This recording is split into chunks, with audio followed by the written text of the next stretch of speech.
so A minor concerto. Yeah, I know.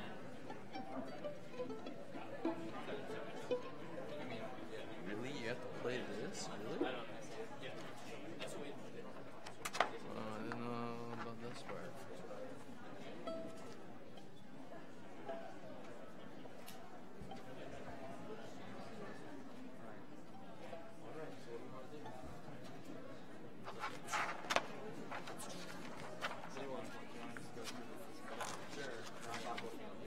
The Collected Cortez Volume 1.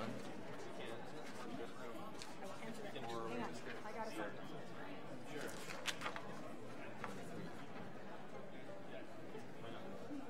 Yeah. What's not due? It's just So we're playing not the optional. Are we doing the optional ending? No, not the option. Okay, so as printed. Okay, hold on. All right, sure. 3, 4.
You're gonna do the next one? Oh yeah. So it's about 1, 2, 3, 4. Yeah. So 1, 2, 3, 4.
Let's just. We want to take the repeats. Sure. Yeah, let's just do the repeats. Because might as well. Let's do repeats. You choose the tempo. Okay.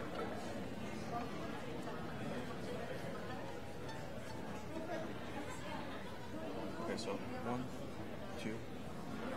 Yeah. 2. 1, 2.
So 3, 4.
So next tempo will be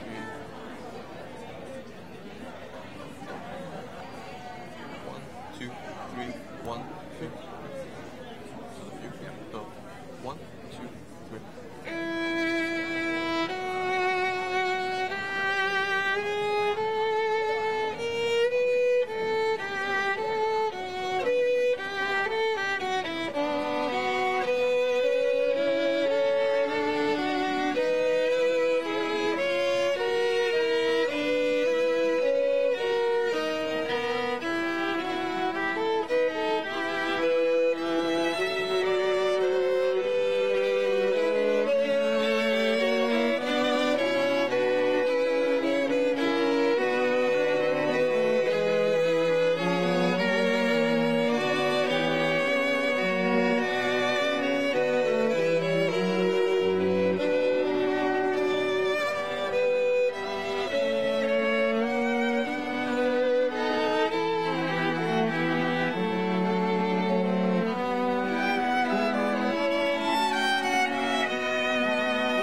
page turn will not work. Okay. No, that's You got base turn? Yeah, I have a page turn here. good. Number 8. This way. Oh, it's not gonna work. Patrick, this edition has a page turn. No. It's not gonna work. So let's do Or do we the. want to do this other one? We're turning on real quick. What's this? Let's do that. It's a little break of genre. Sure.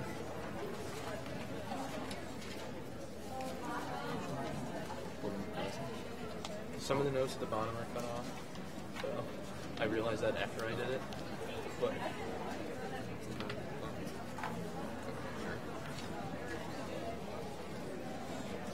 Online. This is really fast, though, right? You're not, what's you're not, no?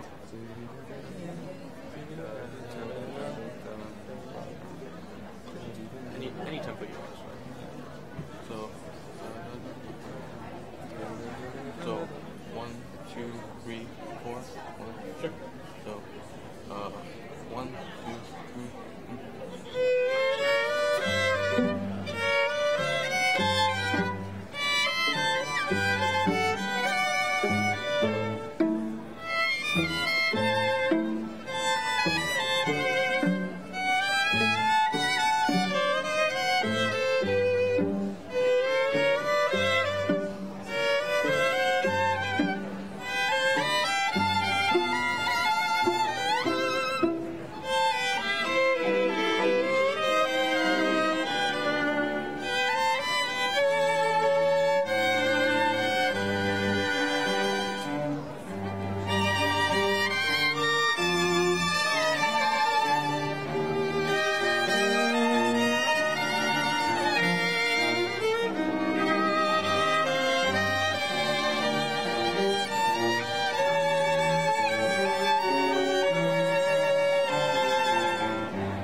do something short. Something short.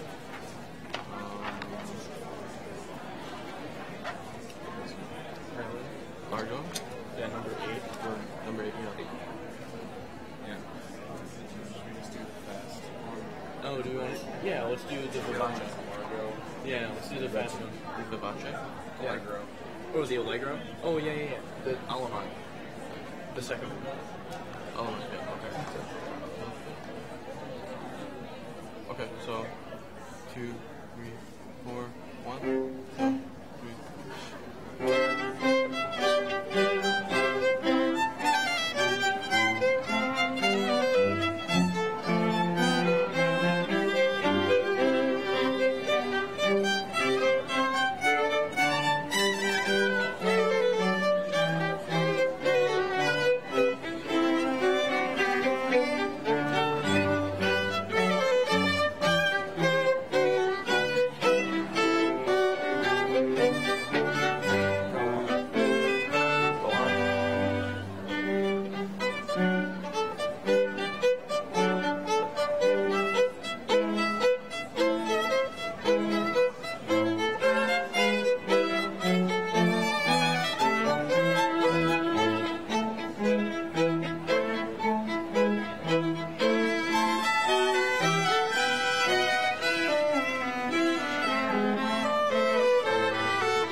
So, how do they give you the cue for? Will they be someone like out there? I don't know. No? Okay. Yeah. So that's it. You just put this one. And this would be props and circumstance, right? Okay. Just want to make sure I I'm get that. guessing we'll play it indefinitely. Yeah. We just keep playing. Until they... Yeah, just keep playing it. Until and they then- stand up there. So basically, take the first repeat every single time. Yes. And at some point, we'll cut off and whatever. I guess we end on the chord. Yeah. We don't cut off like in the middle. Right? Yeah, no, don't cut off like Yeah. So we wait till like they're kind of all standing, and then we cut off. Is that how it works? I forgot how boring this part is.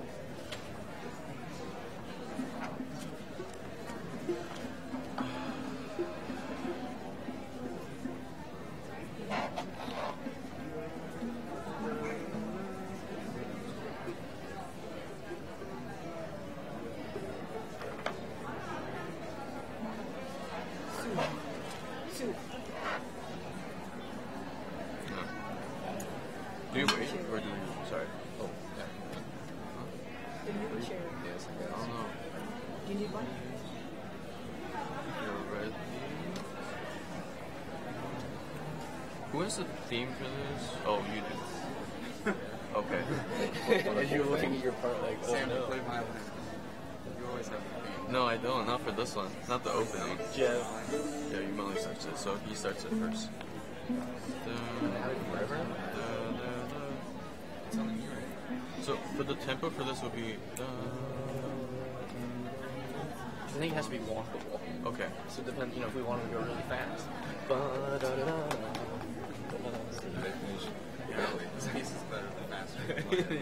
So I'm still thinking of the king like walking speed. We don't want it to be a dirge. Yeah, Yeah. it's not a funeral. That was yesterday. Okay. We're good. Let's go. Right.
Please remove your caps and stand as you're able for the national anthem. Miss Megan Wagner will lead us in singing the Star-Spangled Banner.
Please be seated.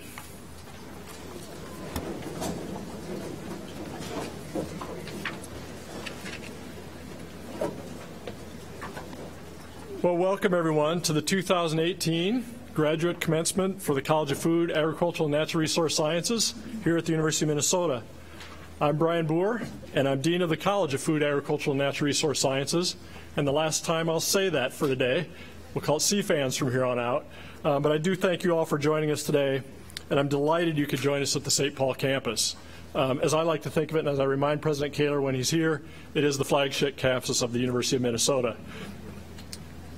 He didn't wince at that, did he, at all? He didn't even we're also delighted you could be here in the North Star Ballroom, and nothing ever says commencement like having a disco ball overlooking the ceremonies. It adds a bit of a celebration to the event. So I'm honored to host today's event. I do want to introduce some of our distinguished University of Minnesota guests that are joining us today. And if you could please stand as I recognize you. And first, University of Minnesota Regent Dean Johnson. Welcome, Regent Johnson. President Eric Kaler. Welcome, President Kaler. Vice Provost and Dean Scott Lanyon. Scott. And Dean for Research and Graduate Programs in CFANS, Gregory Como. Thank you, Greg. We host commencement here because this is where your students have spent their years studying and working in these laboratories, fields, greenhouses, barns, pilot plants, computer labs, and classrooms. And I hope at some point you'll have the opportunity to join your students in their experience and visit the campus a little bit. It's a beautiful campus, not quite as perhaps budding as we'd like it to be this time of year, but at least we're not in 15 inches of snow. Graduates, for you, the St. Paul campus will forever be an integral part of your lives, and will always welcome you back to this beautiful place of discovery. You've toiled here, you've made friends here, you've made colleagues here, you've spent anxious and frustrating days working on difficult projects, completed qualifying exams, and I know some of you for a fact even slept here at times. All of this is mixed with the thrill of discovery and the triumph of now completing what will be for you a seminal piece of work in your life, if not in your profession and in your own discipline.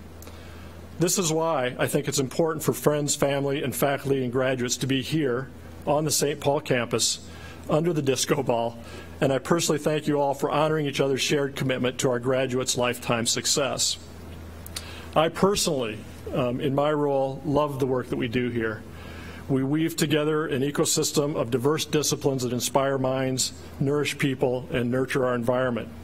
What could be more important as we go into the future than training young graduate students to take that lead in solving some of those grand challenges? Our ecosystem of discovery includes departments that have engineers, chemists, biologists, economists, nutritionists, physicists, computational scientists, geologists, climate scientists, environmental scientists in the office next door to each other or perhaps just down the hallway, because you need that diversity of disciplines to be able to address our challenge of environment, natural resources, and feeding a growing population. I can't possibly, in the time I have, give you a sense of the diversity of our programs and work that we do here and the beautiful complexity that impactful science can do.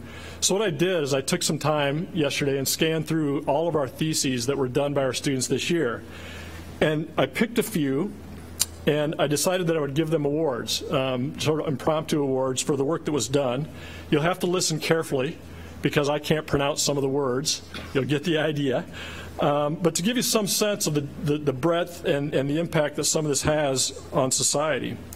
So I'll begin with the control, so this is the title, Control of the Common Carp through Species-Specific Toxin Delivery Systems and Biocontrol by Bluegill Sunfish. So that's an FWCB, Fish, Wildlife, and Conservation Biology thesis. I'm curious, is the student who wrote that thesis here today? I couldn't get a handle on whether people were coming or not. It was an MS thesis, and the impact of that is, of course, many are probably familiar with the invasive carp in the state. And the idea behind this is to take bluegills and deliver a toxin that's specific only to those carp, of course, ruining carp. So I decided the award for this should be the Dr. Seuss Award. The quote would be, bluegill fish, carp fish, 2 fish, 1 fish, live fish, dead fish.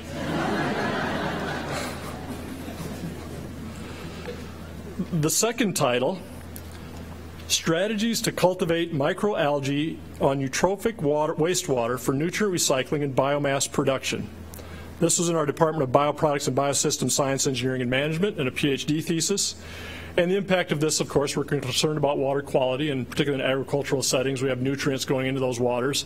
And so this is cleaning up the water, creating a recycled product of phosphor that go back on the land for fertilizer, and making money at the same time. So I called this one, the award for this, is this student here by chance? Let's see, Roger Ruin I know is the advisor. The student on this here? Okay, well, they'll have to get their award another time, but the award is the Alchemy Award for turning manure into money. The next one is determining the efficacy of a dairy origin probiotic, Proionibacterium freudenreichi subspecies against multi-drug resistant Salmonella Heidelberg in turkeys. Kind of a little German flair to it in there. That's an animal sciences PhD student. Is that student here by chance? Okay, I'm batting zero right now. Well, the impact of this, of course, you listen to these multi-drug resistant strains, this idea that in Salmonella there are resistant strains to our antibiotics. So we can use probiotics to improve the gut health of turkeys so they have better survivability and health. So the award for this I call the Jamie Lee Curtis Award for proving that Activia yogurt works in turkeys as well. This was a dairy-based probiotic, so we're assuming they're feeding Activia to turkeys. The next one is dietary and cellular mechanisms regulating hepatocyte proliferation and cancer. And this is a nutrition science PhD. And the idea behind this is many of our plants, and we're doing some research in horticulture related to plants that have anti-carcinogenic properties. I suppose cancer preventative properties would be a better way to say that. And so those foods have an impact on preventing cancer. So I gave this one, and this is for all the mothers here. This is the Mothers That Are Always Right Award. You should eat your vegetables. Well, the second to last one here, assessing calf survival and quantitative impact of reproductive success on declining moose population in northeast Minnesota. That's a natural resources and sciences project. If you've been reading the papers, moose are under stress from climate change and various insects perhaps are causing their decline. So this is attempting to study how they can help calves survive, do that ecosystem change. And the award for this one I called the Dudley Do-Right Award. This is for people who are old enough to remember Dudley Do-Right, for helping save Bullwinkle the moose. So hopefully you remember Bullwinkle. So the final one that I thought was the most appropriate for the spirit of the occasion and shows the creativity and fun that you can have in research was a descriptive analysis of Frontenac Gris and Burana wine, grape, and wine varieties. I think we all know what the value of that is, growing cold-hardy grapes for wine production, figuring out how to make those tasteful. And that was done in nutrition with horticulture's help. And I give this one for our students. This is an important one. This is my work-life balance award. Something I encourage you all to do as you pursue the future career, and think about taking several trials and replications to make sure the science is right. So with that, I ask you all to please join me in recognizing all of our PhDs and master's students and their tremendous accomplishments and impacts they're going to have. So thank you. Congratulations, students.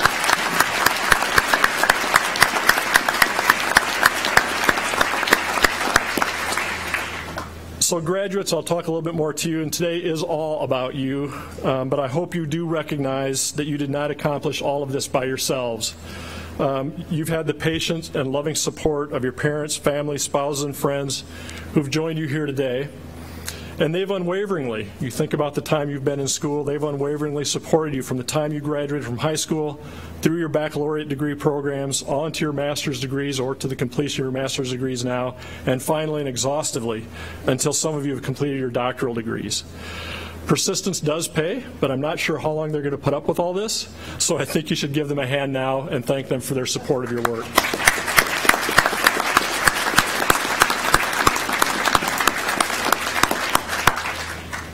And one other group I'd like to thank. I'm sure you did this, but I just want to make sure I cover the bases. There are others here that I know have sometimes been your harshest critics. At other times, they've been your most ardent and strong supporter. You've stayed up all night cramming for their impossibly difficult and nerve-wracking qualifying exams. You've strived to make endless revisions that would turn your work into an award-winning thesis. The bond you've formed with your faculty advisor committee members and mentors will shape the rest of your lives. I always feel like I offer an apology for that, but as it is, they will remain with you as supporters throughout your lives. You may not believe it now, but I do know that the faculty take great pride in your accomplishments and will revel in the successes you have today and also all the accomplishments you'll have in the future and those impacts you will have on our grand challenges. I'd like to thank the advisors and faculty that are here today as they share in your achievement and excitement as well. So faculty, I'd ask you all, some are seated over here, to please rise and be recognized for your role mentoring the graduates and helping to ensure their success.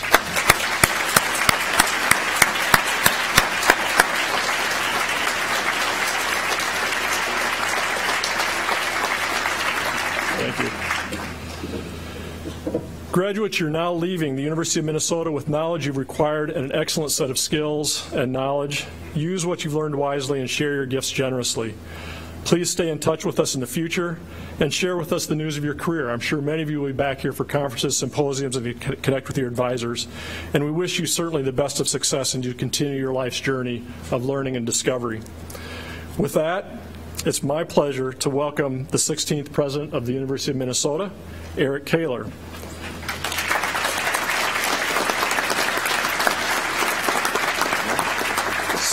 Since taking office in 2011, President Kaler has focused on core priorities: academic excellence, affordability, diversity, and a welcoming and respectful campus climate, a world-class research enterprise that aligns with the needs of citizens and industries of Minnesota.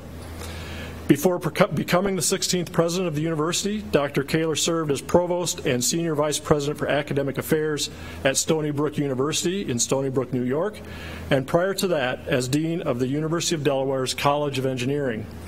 He received his undergraduate degree from the California Institute of Technology in 1978, and then President Kaler came to what we like to think of, he considers his academic home, unfortunately not St. Paul as his academic home, but close enough, the University of Minnesota as a doctorate student. In 1982, he earned his PhD in chemical engineering and went on to become one of the nation's foremost experts on complex fluids, which have applications in drug delivery, food processing, pharmaceuticals, and manufacturing. Please join me in welcoming President Eric Kaler.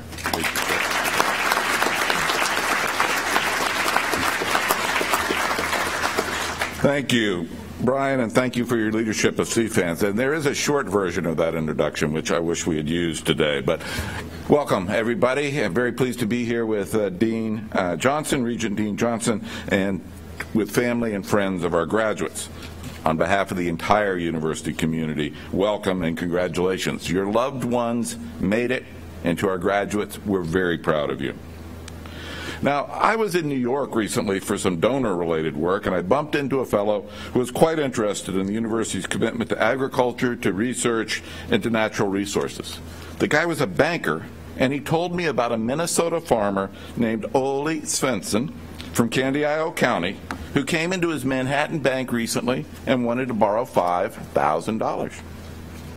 Ole told the loan officer that he had a PhD in applied economics from the University of Minnesota, but he'd never been to New York before. And he and his wife, Lena, planned to spend 2 weeks there seeing all the sights. The banker did a little background check on Ole, Googled him, and found out that he had plenty of assets, but the bank would need some collateral. Ole said, fine, here are the keys to my car. Brand new Mercedes parked out front. The banker said, great, thank you. 2 weeks later, Ole comes back, pulls out a stack of $100 bills, and pays back the $5,000. The banker said, well, then there's the interest. And Ole says, what's the interest? He says, $23.07. Ole gives him $23.07. The banker says, Ole, I did some research, and you have no need of borrowing $5,000. Why did you do that? And he said, where else in Manhattan can I park my car for 2 weeks for $23? That's what you learn at the University of Minnesota. Yes, like all of you in the class of 2018, Ole had done his research, and he tackled a grand challenge, which for his case was parking in Manhattan. But your research went far beyond that and was surely no laughing matter. Seriously, I've seen your areas of research, and as the dean demonstrated, some of the words are hard to understand or say. But your work ranges from gene mapping to consumer behavior, from biomass conversion to paper science, and from obesity to hydrology, and many things in between. Your work clearly demonstrates that our College of Food, Agricultural, and Natural Resource Sciences is a global center for inquiry and for discovery. And let me be clear, your research is not only a private good, like Ole's parking scheme, but it's a public good that can and will change lives and communities. And the fact is that the university has come a long way in its attitude towards the academic power of agriculture and natural resource sciences. In the beginning, we needed the Moral Act of 1862 to create land-grant universities like ours, and to have those include the study of agriculture in their curriculum. Despite that historic piece of legislation enacted under President Abraham Lincoln, early members of our Board of Regents, I'm sorry to say, Regent Johnson, were highly skeptical that somehow the study of land, of food, of nutrition, of the environment, of the forests were actually legitimate academic endeavors. But in the 1880s, with the purchase of the land where we have gathered today, and in the 1890s with the advent of a true academic and data-centered approach to agriculture, we established ourselves as the great natural resource, food, and environmental institution that we are today. And I assure you that our commitment as a university to the land, to food, and to our natural resources is enduring and a fundamental core of this university's mission, and our students are the stewards of that mission. You, our new masters and PhDs, stand on the shoulders of teachers, producers, and scholars who came before you. Now you are the next generation of innovators, thought leaders, scientists, policymakers, and world changers. You will help continue to grow the prosperity of this region that I call the Silicon Valley of food. You will continue to discover, and you will have a deep impact in farms, towns, governments, schools, universities, and nonprofits across the state, and indeed across the nation and around the world. Your scholarship represents the power of CFANS and the best of our university. Congratulations on the hard work and the good work you've done, and remember, when in doubt, try not to pay too much for parking. Thank you.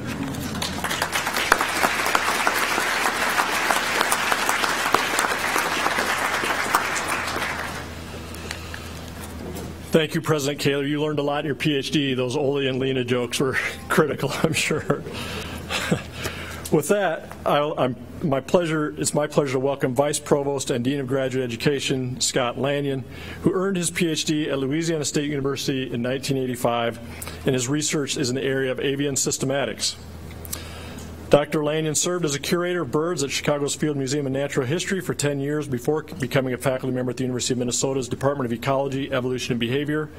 He served 8 years as head of the Department of Ecology, Evolution, and Behavior, and 13 years as the director of the Bell Museum of Natural History.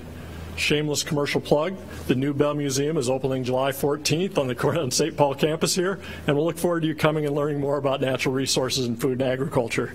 We're delighted to have that coming here, and Scott led it with for many years to bring it to that auspicious outcome. In appreciation of his contribution to ornithology, as both a scholar and leader, Dr. Lanyon was elected president of the American Ornithologists Union. Dr. Lanyon was appointed Vice Provost and Dean of Graduate Education in 2016, with his top priorities to be graduate education at the university to prepare students for a wide range of career paths, not only in academia, but also for positions in industry, government, nonprofits, and K-12 education. Other priorities include increasing diversity in graduate education, building communities that welcome students from underrepresented groups, providing training on how to work effectively as members of a diverse team, and helping students communicate effectively with diverse audiences. Please join me in welcoming Vice Provost and Dean Scott Lanyon.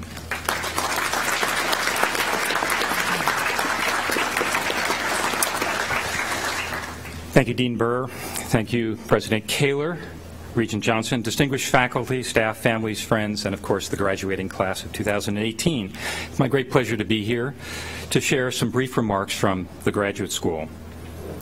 Today I invite you to consider your opportunities, your obligations in addressing one of the grand challenges of both the generations before us and arguably of those that follow us, and that is the understanding, appreciating, and embracing the differences among us as human beings. So let me tell you a personal story. You just heard that for 13 years I served as director of the Bell Museum here at the University of Minnesota. About a year or two into my tenure in that role, we were discussing with one of my colleagues, one of the educators in the museum, how we might develop programs that would help connect inner city kids with nature. And of course I had all these great ideas. I thought they were brilliant. I thought they were very creative. But as gently as he could, since I was his boss, my colleague informed me that I didn't have a clue what I was talking about. And the issue is that I grew up on a research station. Both of my parents had graduate degrees, had a house filled with books, scientific journals. Well, maybe all the rest of you had the same experience as I did. My pets were, I had a falcon, a raccoon, a deer, a squirrel, and assorted songbirds. And I spent nearly all of my time outside in nature. And so while that background was really helpful in preparing me for a graduate education and for a career in academia, it kind of made me clueless about how to communicate with the rest of the world. So my colleague taught me that to serve the community was to first to understand the community. We started talking with community leaders and families, many of whom had very different backgrounds and experiences than I did, obviously. We learned about better ways to engage and educate kids, and as a result, our programs met the needs of kids and were done with the community rather than to the community. Diversity jolts us into cognitive action in ways that homogeneity does not, will not, and cannot. Diversity makes us smarter. It produces better results. It will help us achieve things we could never do alone. A study published in Scientific American found that when disagreement comes from a socially different person, we're prompted to work harder.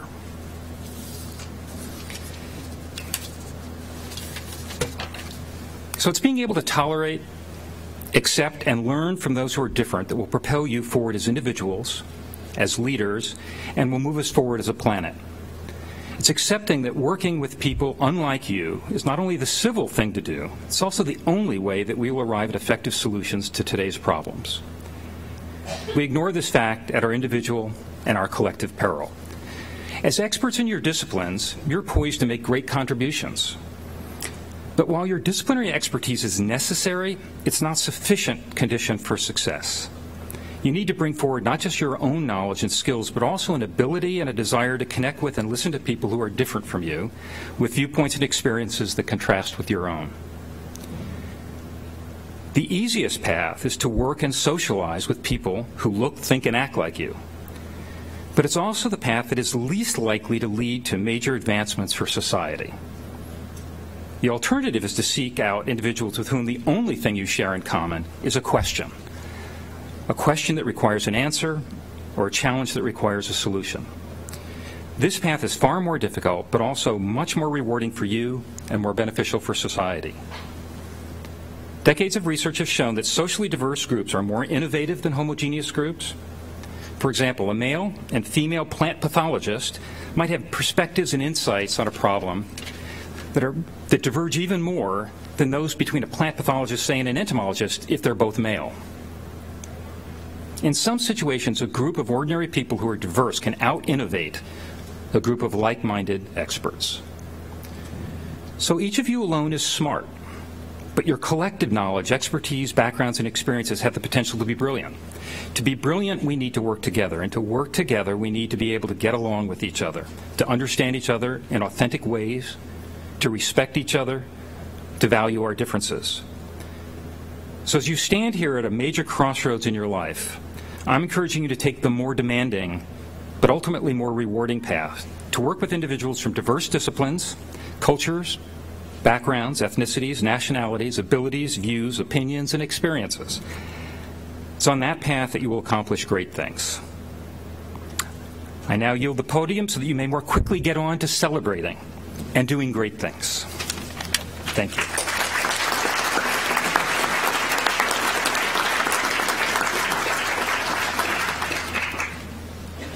Thank you, Vice Provost Landon, and thank you for joining us today. Now it's my pleasure to get a student in front of you, which we all are the best speakers that we have here. They're the most engaging and certainly the youngest that we have here. It was now my pleasure to introduce Nick Ames. Nick Ames began his scientific journey in Houston. He received a bachelor's degree in genetics and biotechnology from Brigham Young University in 2012, working with professors Rick Jellin, Joshua Udall, Clint Whipple in a variety of both common and orphan crops. He initially specialized in medical genetics, but then changed over to plant genetics and agricultural management after filling out his 300th page of paperwork. No risk of my job being in danger then, because we fill out many pages of paperwork all the time. Nick, he worked under Professor Gary Muehlbauer on pathology and genetic mapping in wild barley, receiving a master's degree in 2014. He then moved to Professor Rex Bernardo's lab, working on predicting the performance of plants in specific environments, and completed his doctorate in 2018. While at the University of Minnesota, he also served on multiple organizing committees for the Pioneer Plant Symposium. He also served in several roles on the CFANS Council of Graduate Students, including representative for the Applied Plant Sciences Graduate Program, as a justice, and as the Student Senate Consultative Committee member representing University of Minnesota graduate students at large. With that, please join me in welcoming our student speaker, Nick Ames.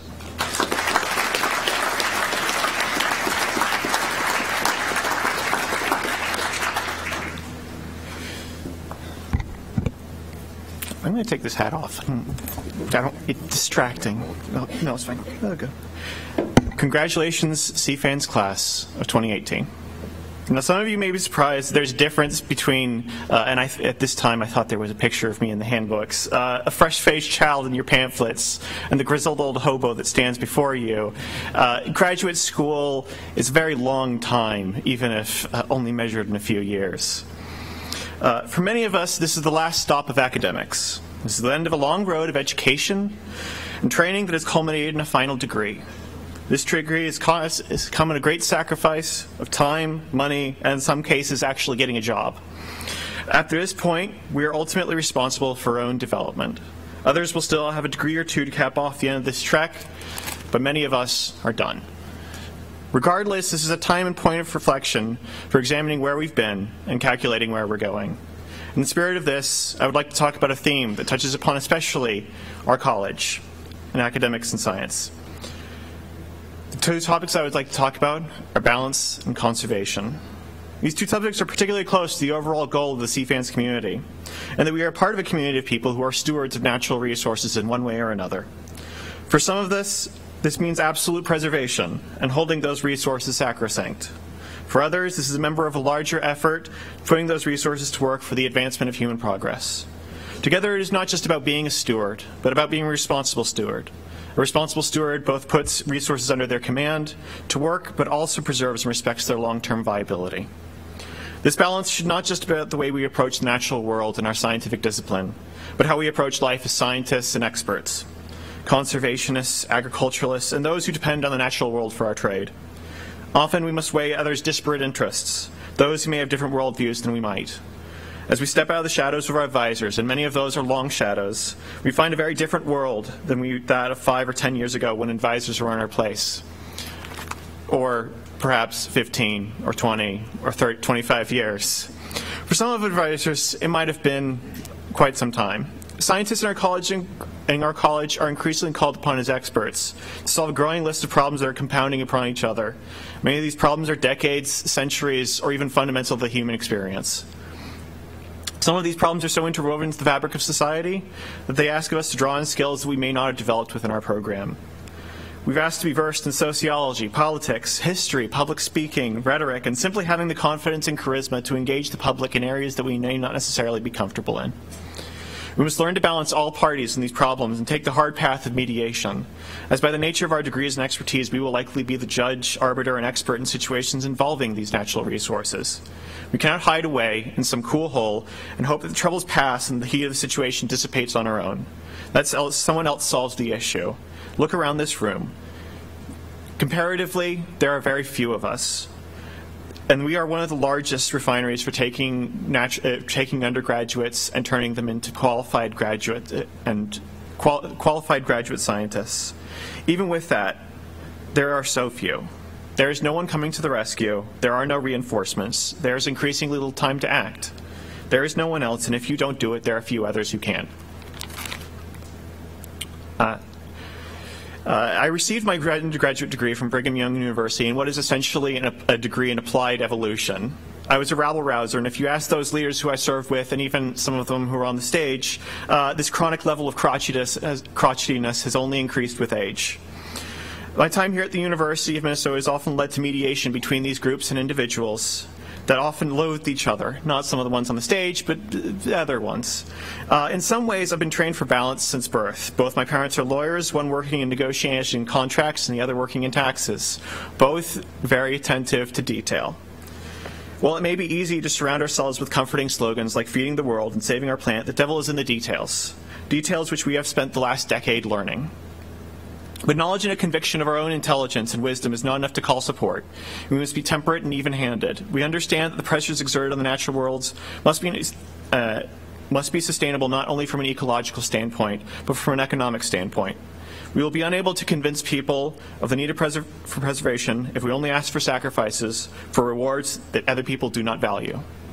We must educate and be educated. Our growth does not stop here, but stepping forward, we will now be responsible for our own self-directed path.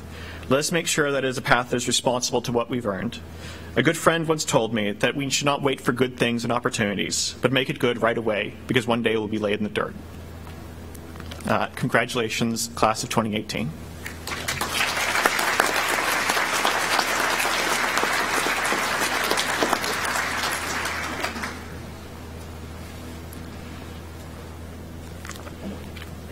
Thank you, Nick, for those remarks. You didn't seem all that crotchety to me. We were talking. With that, it's now my pleasure to introduce our keynote speaker, Jeffrey Stamp. Jeff Stamp earned his Bachelor of Science degree in Food Science and Technology in 1983 and his doctorate in Food Science in 1990 right here in CFANS. I bet that disco ball was here then for sure, right? Upon that strong foundation, he spent more than 25 years of worldwide experience in bringing out the creative best in business professionals and university students.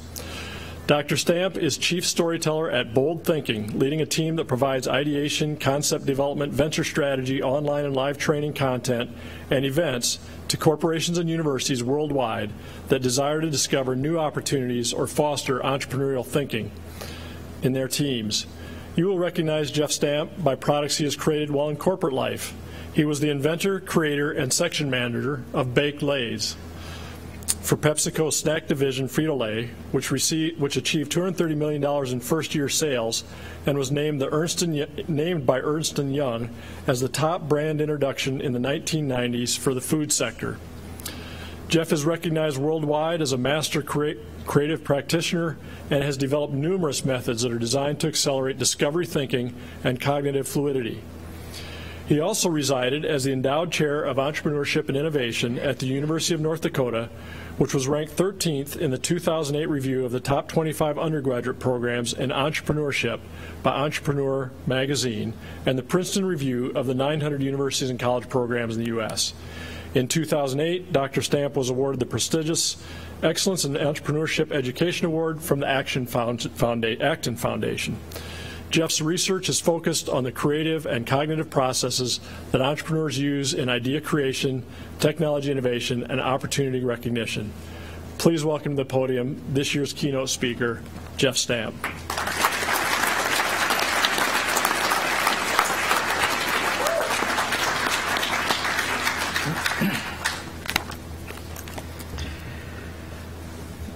Thank you, Dean Boer, President Kaler, Regent Johnson, Vice Provost Lanyon, and Dean Como, faculty of CFANS, and of course, staff, parents, and of course, congratulations to the CFANS graduate class of 2018.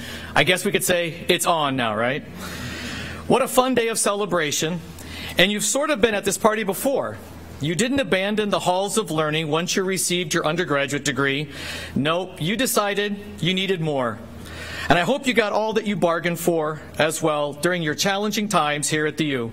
Remember all those late nights, all those data sets that didn't work, all those classes you had to fill in? As a matter of fact, when we were standing in line, there was a student that came to a professor and actually had to get a form signed before the graduation ceremony today.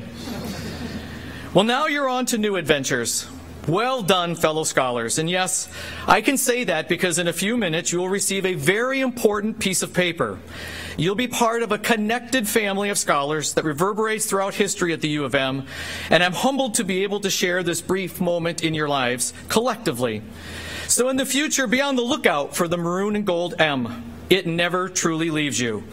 I've had the pleasure of speaking now in 38 countries, and I have always been able to find U of M grads whenever I speak on creativity and innovation. They always come up to me and say, Skayuma.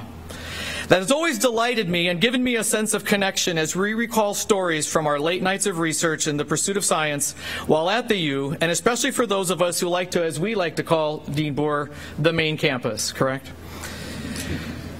Well, graduates, can you imagine a world that will be like in the next 30 years? I can't either. And guess what? I've already done that one already. Because 2018 is the 30th anniversary of my PhD commencement, and I hate to actually admit that in fall of 1978, I started at the University of Minnesota 40 years ago. You know, it doesn't feel like all that time has passed at all, because as I look around in this room, well, like you said, it still looks exactly the same. Now, predictions of the future can be a dicey business.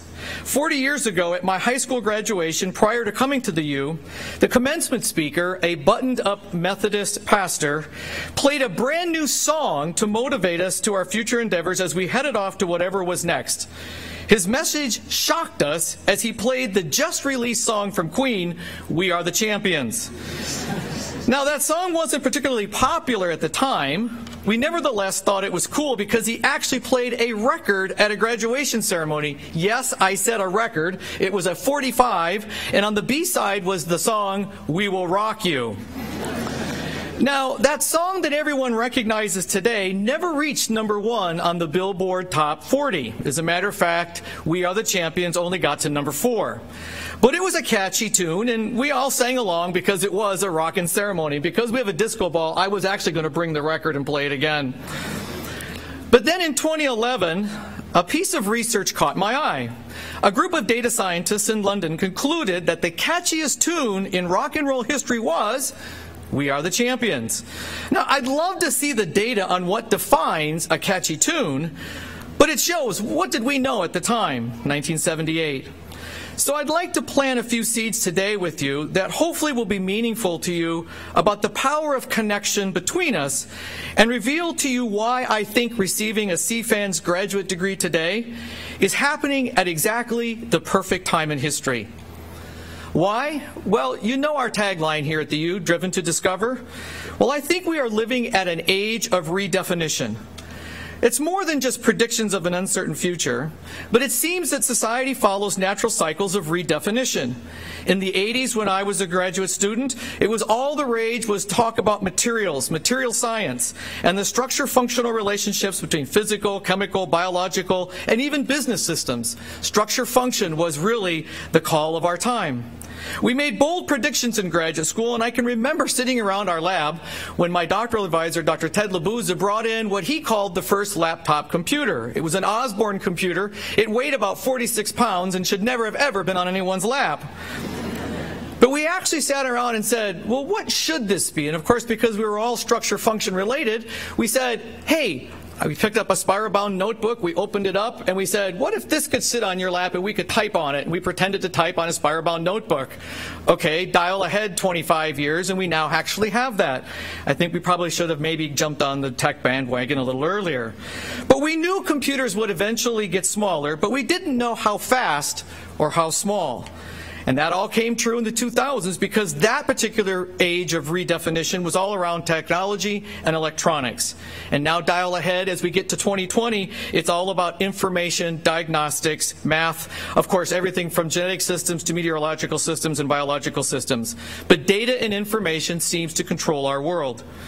Now, I despise, as I sit and work with business and thought leaders, over the phrase when it comes to the topic of change, well, you know how it is, Stamp. It is what it is. Well, you know, the world isn't as it is, it's as we perceive it. And each generation gets the opportunity to redefine the world as they perceive it. And congratulations, it's now your turn to redefine the world that you see. And there are clear marks in time when there's a natural cycle of mass redefinition. Extinction of the old paradigms and the recreating of new ones. And in my observation, we're at the next global paradigm shift. I mean, imagine, we never thought we'd ever see an electric-powered semi with a full trailer load go from 0 to 60 in 5 seconds. Yet I've seen the Tesla electric semi, and it goes 0 to 60 in 5 seconds fully loaded. Although autonomous semis electric going 0 to 60, I don't think I want to see just yet. But of course, that's all coming. Now, depending on who you follow, it's reported that 65 to 85% of all the jobs that will exist in 2013 haven't been invented yet. And you never know where the crooked path of life will take you. So be open to applying your skills in alternative directions. And there are many new areas of science that are emerging. I love some of the new ones that I read about all the time. Quantum biology, exometeorology, nutrigenomics, computational social science, cliodynamics, cognitive economics. I guess we have to think about the money we spend now. Organic electronics and quantitative biology. Active new fields today that didn't exist when I was sitting in your seat just a few years ago. Okay, 30, I admit, that's a few to me. Perhaps we're already testing and working in these new areas, and perhaps you've already dabbled in that, but there will be more. But why is all this growth in science happening today, and why is this pace picking up? With technology and all the social media connectedness that we see today, it is fostering a world that is now asking how science and humanity interact. And I'm betting you will be asked to apply your work at some point toward a problem that includes the question of human impact on the environment and the world we inhabit together. And who knows, perhaps you will find yourself expanding into a new field after you graduate. And that happened to me. I often get asked the question, how did my career path go from a PhD in food science to, as what Dean Boer referred to as, a storyteller? Well, I'm not a traditional storyteller in a literary sense. I'm a numeric storyteller. And I get to tell stories in my favorite four-letter F word, facts. And I work at the intersection of a new field of predictive analytics and cognitive informatics, how information affects how people make decisions. Now, my story of my research career, my curiosity and my interests always changed as a function of time. And it turns out, ironically, that's what I really like. I like to study anything that changes as a function of time. And I studied for my doctoral work the loss of sweetness in a newly commercialized alternative sweetener, which you know today as NutraSweet. But I didn't realize at the time that the math we were using in that research would become the foreground of what we now call AI, artificial intelligence. But you know, it seems like change is always predictable, but I was always amazed when it came to the human interaction. I got to speak at a technical conference, the Institute of Food Technologists, and a CNN reporter came up to me and said, "So, is NutraSweet safe?" And I wanted to talk about chemical kinetics. Imagine we weren't on the same page. But I was beginning to awaken of the impact of the human side of every story that science creates. And this was my clue. As a matter of fact, I think it's interesting to note that 50% of my doctoral dissertation committee is still active in research here today at the university some 30 years later. My doctoral advisor, Dr. Ted Labuza, Professor Gary Renexius from Food Science, Professor John Evans, who is now at the University of Minnesota Duluth, Professor Douglas Bates, who is at the University of Wisconsin and has served on my committee in my math capacity, and of course 2 professors who gave me really early starts. Dr. David Tillman from the Department of Ecology, who answered my call when I knocked on his door and said, as a freshman in 1978, I need to make enough money for my tuition. He said, "Can you wash dishes?" I said, "I'm a scientist." And I also want to thank particularly Dr. Mark Brenner, who was a longtime professor in horticulture. As a matter of fact, 2 of his graduate students are sitting here right now, Professor Hoover and Professor Luby. There they are over there. They were graduate students at the time, and if those of you who know Professor Hoover, I made the mistake of asking her in one day in the lab while she was working on strawberries, "Why are the seeds on the outside of a strawberry?" And then I got the answer, "They're not seeds." Today, I remember that lesson very clearly. You know, what's quite interesting is that when I was at Frito-Lay, I was always quite amazed at the fact that what we were trying to accomplish was how do you make a low-fat snack food by taking the technology that allowed you to heat and cook a potato chip with hot air as opposed to oil? And I thought that was a really fun scientific challenge. But that paled by comparison to the challenge that we had to understand what was the role of food in a person's life. How does someone look at their nutrition? How does someone look at snacking behavior? And I realized that science wasn't the only thing that we had to worry about. We had to work on human interaction. And so that's when I began to understand and step back and realize that we're all in our research connected to a system. And it was a systems thinking approach that opened my eyes dramatically. Systems produce a lot of data, and we live now in a data-rich world. All of you as graduates will be able to now use computational power to study and improve it. But it also opens up new opportunities that will touch and be a part of every field here at the University of Minnesota in the coming decade, because data will help us make that connection between the human connection of our world, our environment, and the planet we all share together. Well, you know, I wanted to ask, not myself in terms of what could I offer you as pieces of advice as I leave today, but I wanted to leverage other connections. And so I reached out on social media for help. I crowdsourced some ideas that I want to leave with you today because I was blessed with the opportunity to teach entrepreneurship in now more than 20 universities over the past 18 years. So I reached out to my former student network on Facebook, LinkedIn, Instagram, and even did an email survey. Because, you know, thanks to them, you're not just an audience, you're also a data set to me, so I thought I would share some of that with you. I wanted to see if they could recall some of the things we talked about in class in entrepreneurship about what is an opportunity and what they could pass on to you as a group of brand new graduates. So as we sat with our research team, we got over 500 responses, and so we actually data refined them, and here's a quick collage of the top 20. Learn to be comfortable being uncomfortable. Learn to listen to ideas that you disagree with. Use logic and facts to do the analysis, but use humanity to draw the insights. Not taking a big risk is still a big risk. Life doesn't allow you to completely avoid risk, but you pay attention, it will let you choose those that you take on. Look to solve any problem by looking at nature. Never settle, always innovate, problem solve, improve, provide remedy. To do so, take some chances and dare to be different. Save the pollinators. Without them, food production becomes difficult. That was a big topic and had a lot of frequency in our survey. Focus on the problem you want to solve in the world, not the job you have in a corporation. Facts are important in decision making. Boy, I'm glad they remembered that lesson. Quit thinking out of the box. Simply create a new box. Never underestimate the personal motivation of anyone you do business with. And this one's very important. In the first 5 minutes of any negotiation meeting, if you haven't identified who the sucker is, you're the sucker. Ole knows that lesson all too well.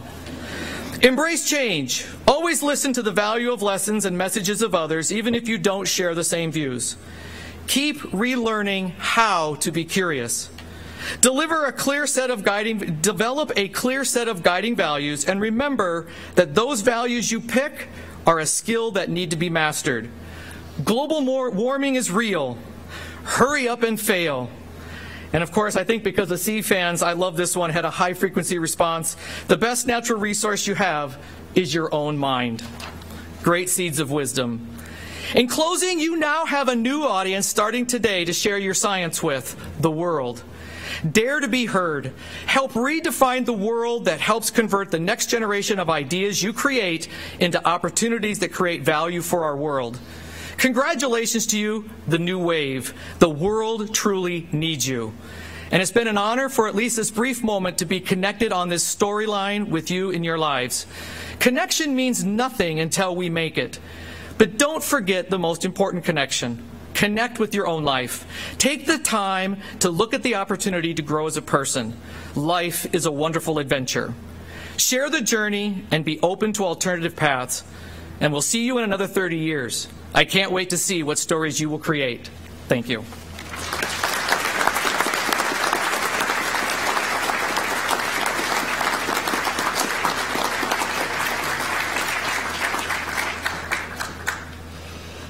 Thank you, Jeff. It took all of his energy to stay behind this podium. If you've never seen him speak before when he's turned loose, I'm amazed he pulled it off. I'm also going to bring up a 21st one since he was speaking, and one of those is we talk a lot about servant leadership in CFANS. But about 2 years ago, Jeff and his wife Kay, who's in the audience, and his son is here too, I see sitting here, is graduating next week, I think, as an undergrad. Good to see you again. About 2 years ago, they came to CFANS, worked with a group of undergraduate students to do an entrepreneurship boot camp. And they spent their Saturdays here in Coffee Hall with a group of undergraduates to help them identify ideas that they could commercialize at some point. And I think strawberries is one of them. The person of the strawberries that won it, who would not mold as quickly with some compound thing they created that I'm sure is perfectly safe to eat.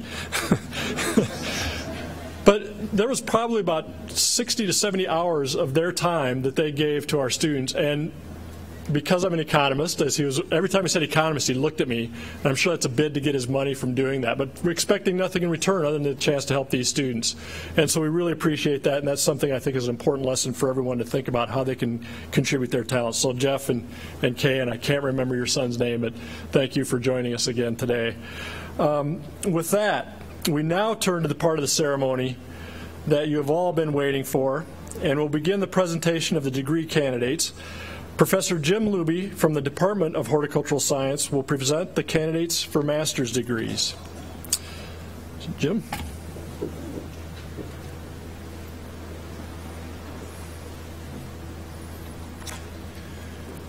Okay, we will now recognize the candidates for the master's degrees. I request the master's students to come forward.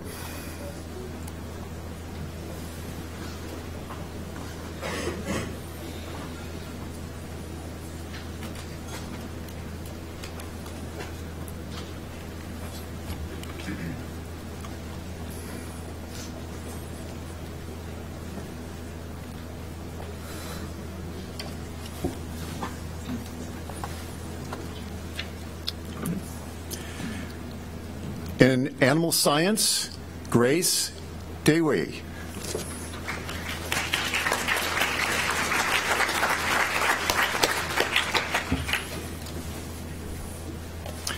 In animal science, Gabriela Furo.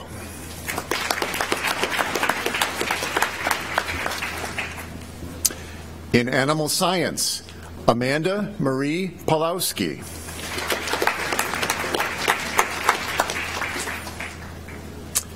In applied economics, Reynold Abdi.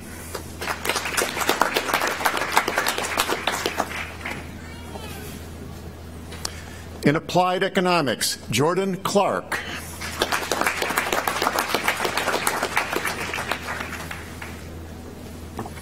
In applied economics, Michael Ritz.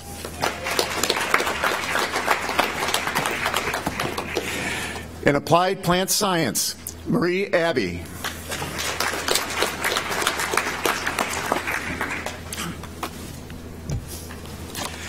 In applied plant science, Emmanuel Damilola Adiamao.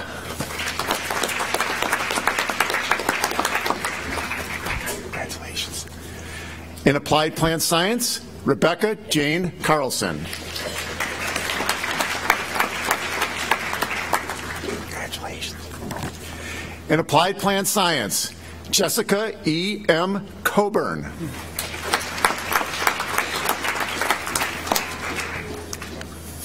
Congratulations. In applied plant science, Ryan Gavin.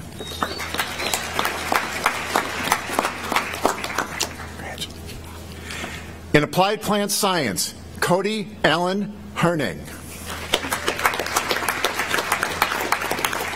Congratulations. In applied plant science, Leanna Leverich.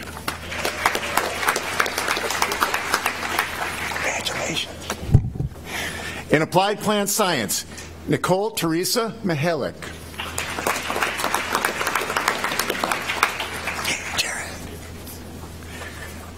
In applied plant science, Jared Miles Rubenstein.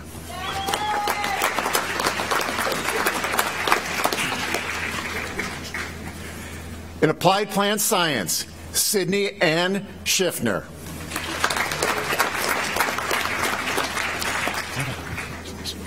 In applied plant science, Zenit Tendulkar.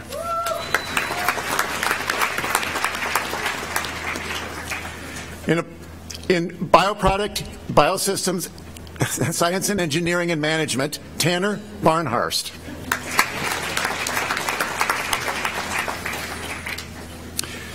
In bioproducts, biosystem science, engineering and management, Natalia Calisto Mancipe. In bioproducts, biosystem science, engineering and management, Karen Kai Cantilina.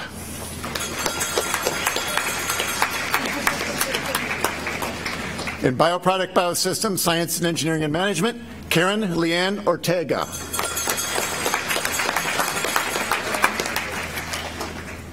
In bioproducts, biosystem science, engineering and management, Glenn James Peterson.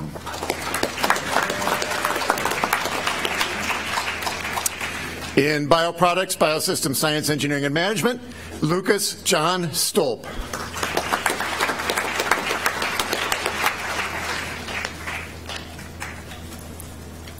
In bioproducts, biosystem science, engineering and management, Richard Frederick Griffith.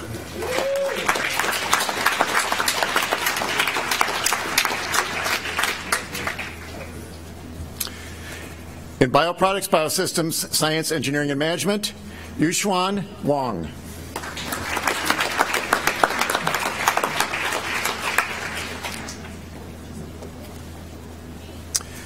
In entomology, Daniela Tamara Pezzini.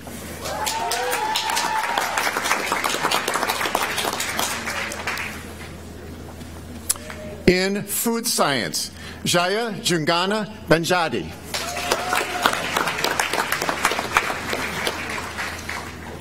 In food science, Claire Allison Boyle.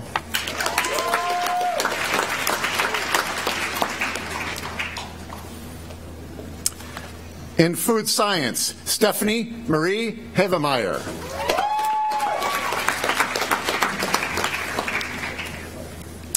In food science, Juan Giustra Mogojinta.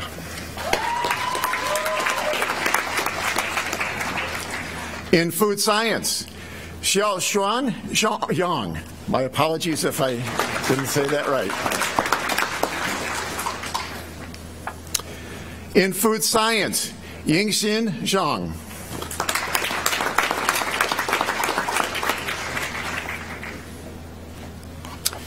In land and atmospheric sciences, Emily Lauren Anderson.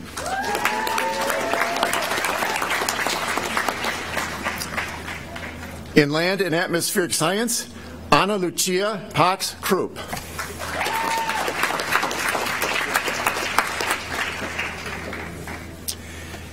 In land and atmospheric science, Natalie Renee Ricks.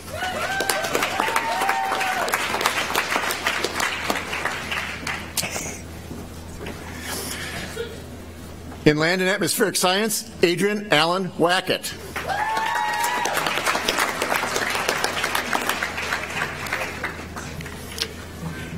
In natural resources science and management, Brian David Anderson.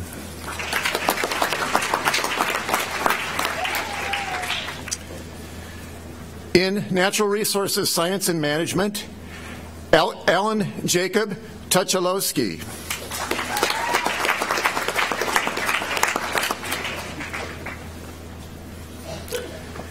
In nutrition, Riley Thomas Annan.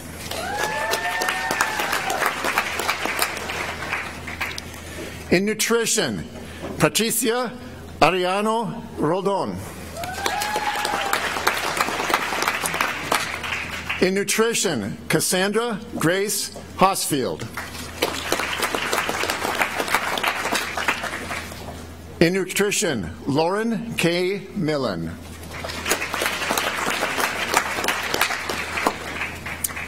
In nutrition, Caitlin Jan Shoemaker.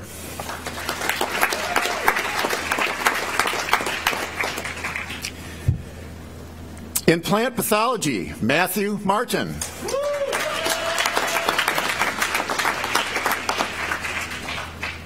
In water resources science, Nathaniel Walter Baumler.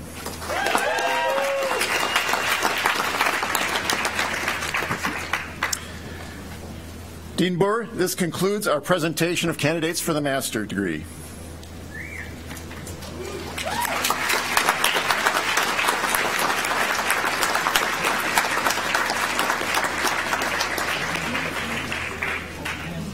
Let's give all the master's candidates one more round of applause.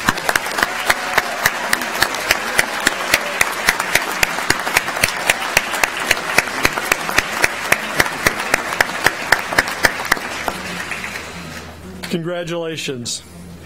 Now we'll be presenting the doctoral candidates, and Professor Marla Reichs from the Department of Food Science and Nutrition has the pleasure of presenting those students who have earned the Doctor of Philosophy degree, one of the highest degrees granted by the University of Minnesota. Professor Reichs.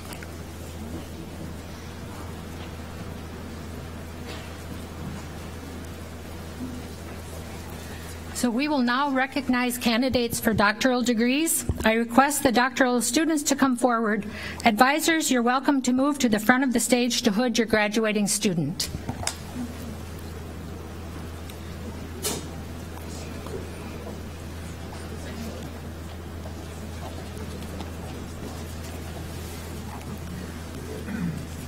For animal science, Michelle Lee DeBoer.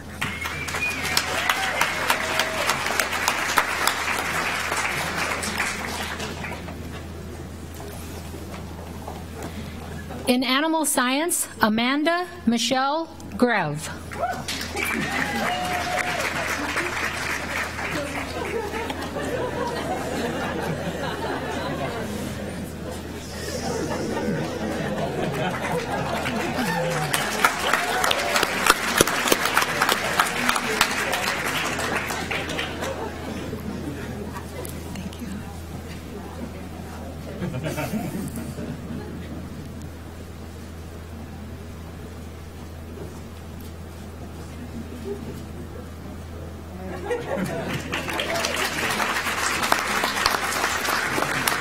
In animal science, Amy Renee Hazel Luschke.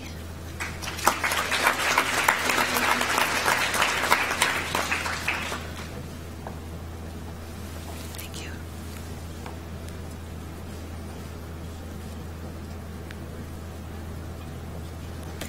In animal science, Brittany Nicole Shanka Martin.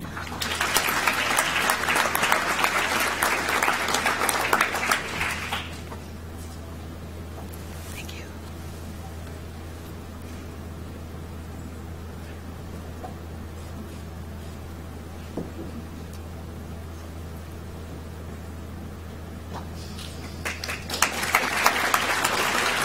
In animal science, Yuan Chai.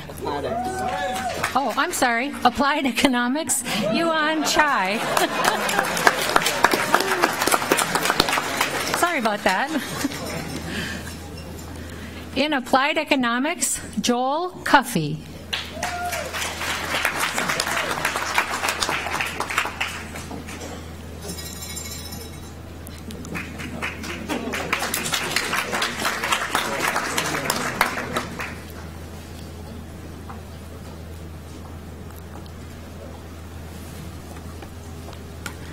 In applied economics, Su Yan Han.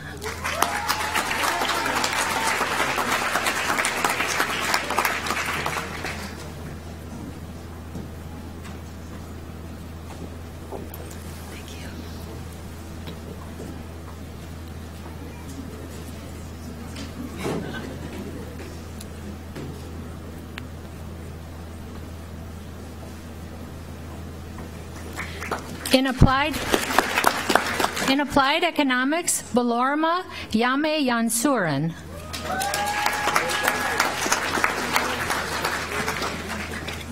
Thank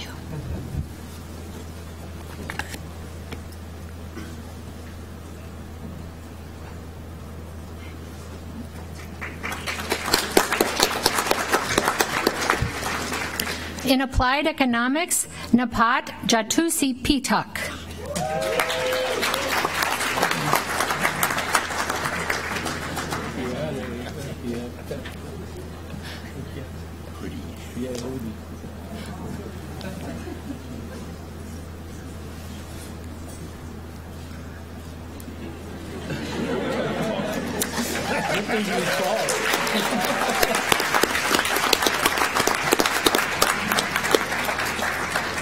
Thank you. In applied economics, Li Bin Ruan.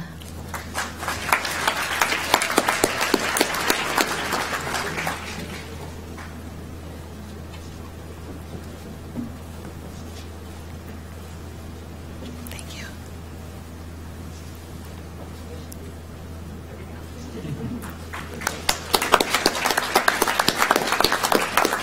In applied economics, Jong Wook Lee.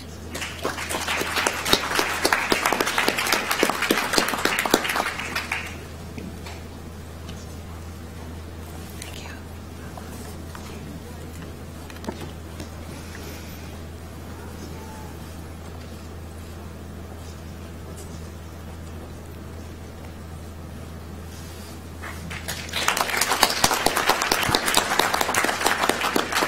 In applied economics, Brant Richardson.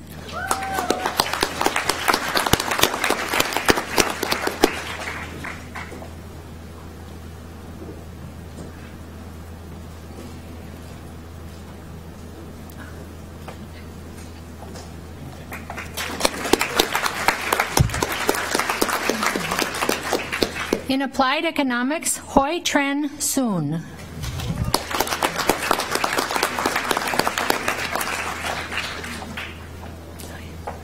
Thank you.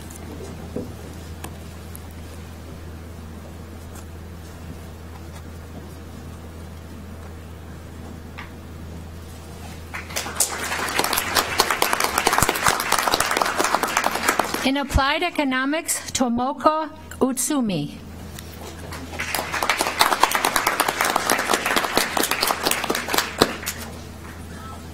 Thank you.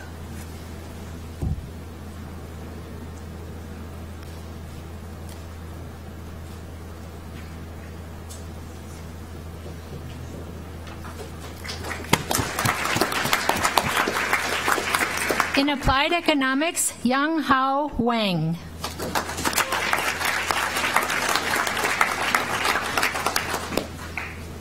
Thank you.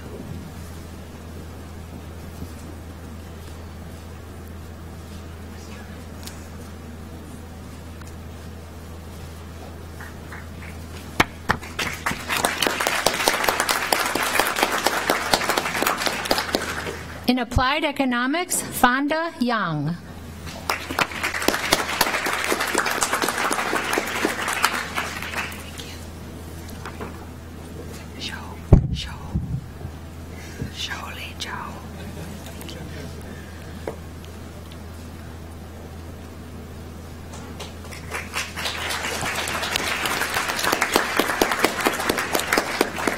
In Applied Economics, Shou Li Zhao.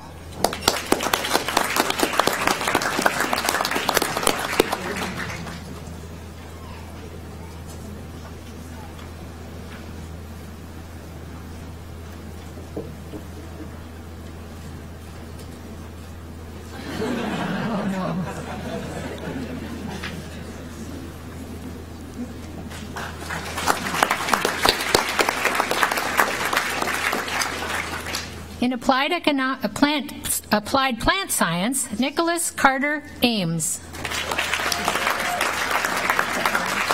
Thank you.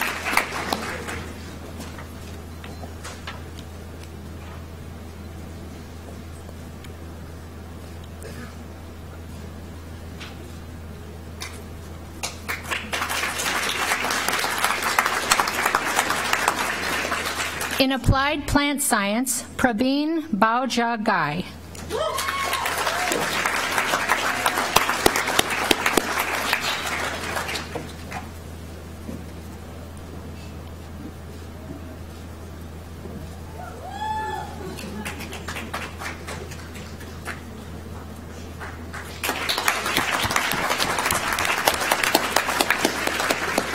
In Applied Plant Sciences, Amrit Pal Singh.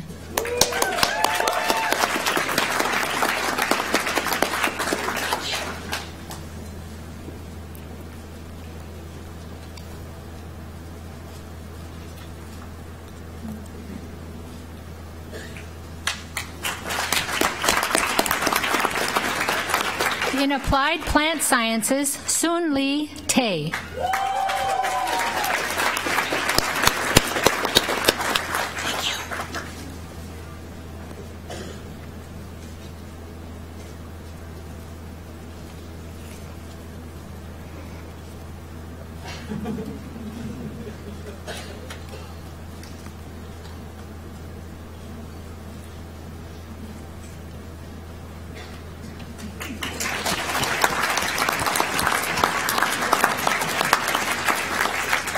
In Bioproducts, Biosystems, Science, Engineering, and Management, Sahana Ramana.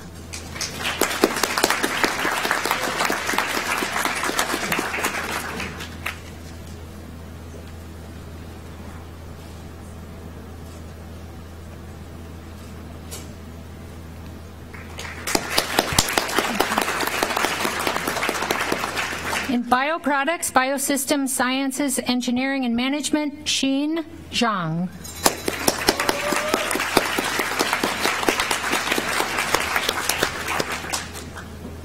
Thank you.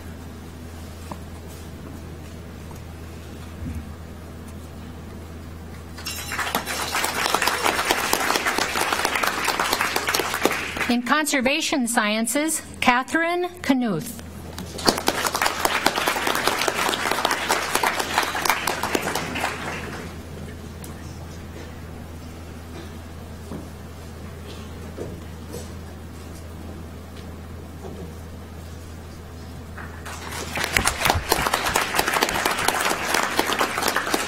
In Entomology, Anthony Arden Hansen.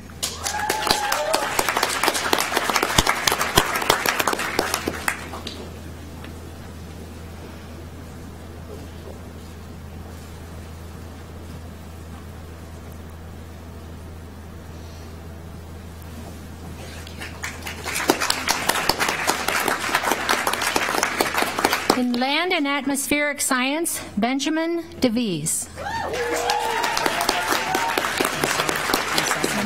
Thank you.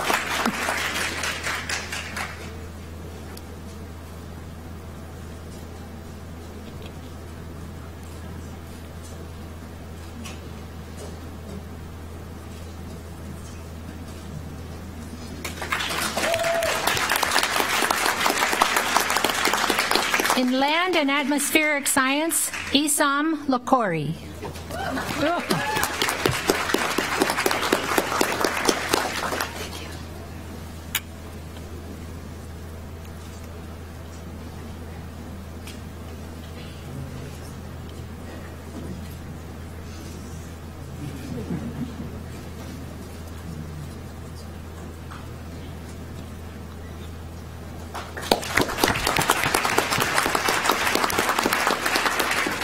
In Natural Resource Sciences and Management, Barry Tyler Wilson.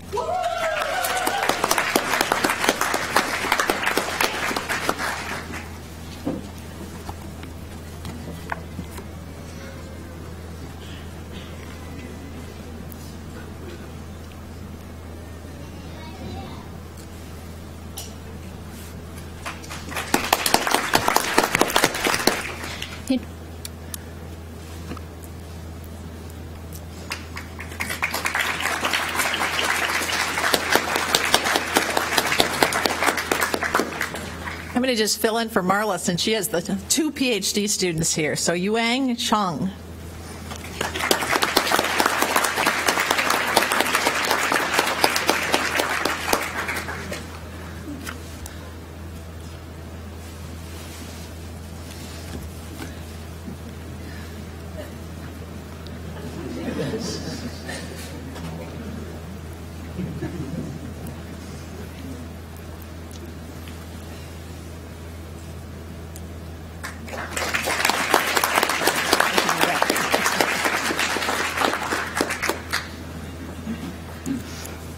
In Plant Pathology, Zena Chepkoich Kazge.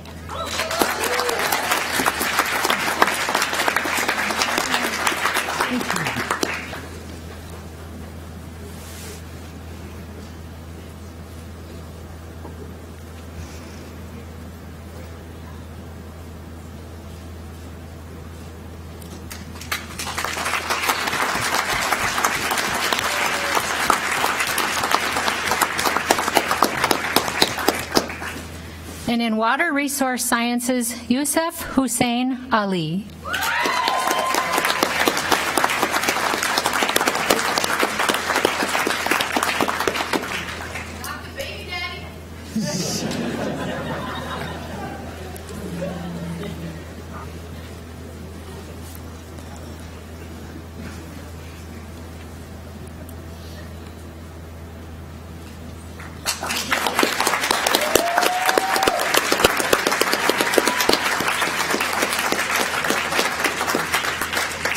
This concludes our presentation of candidates for the doctoral degree.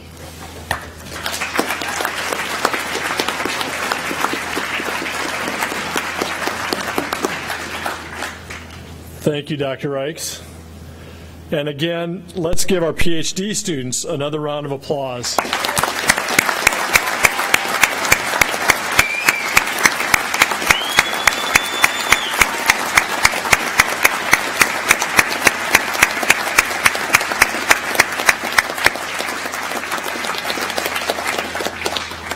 That was the cue for more cowbell, by the way. Will the graduates please, Regent Johnson, these candidates are presented to you for the degrees named.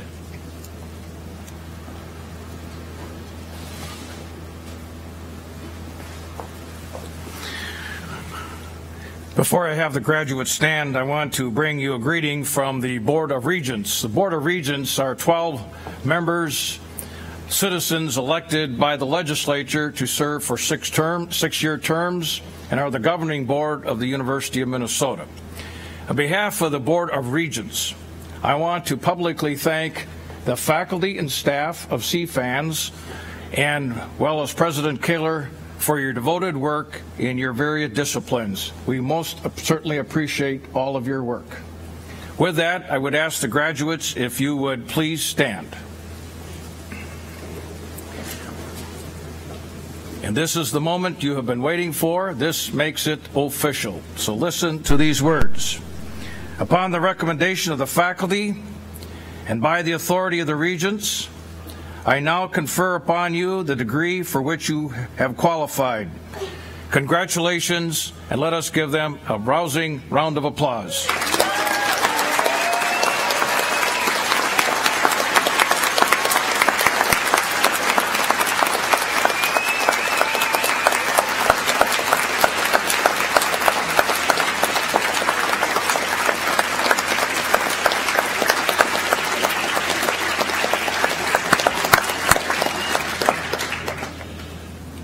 Again, congratulations to all of our students. Your work is tremendous, and we look forward to you going out into that world and having great impacts on those grand challenges. So thank you all, and congratulations to all of you. Well done.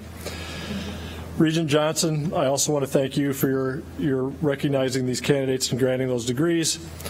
That will conclude our program.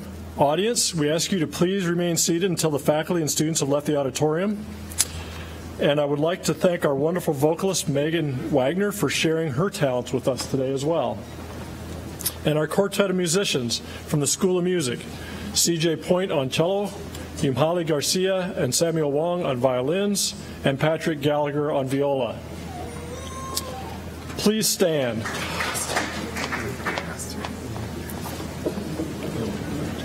We offer all of you new graduates our very best wishes as you begin your new phases in life. Thank you and good luck. We'll conclude with the singing of the Hail Minnesota, after which I invite students and audience to reception in the Terrace Cafe area located one floor down. Thank you.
And then we can be done. So, 1, 2, 3, 4.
did not miscount something. I doubled time just now the first time we played the 8th note.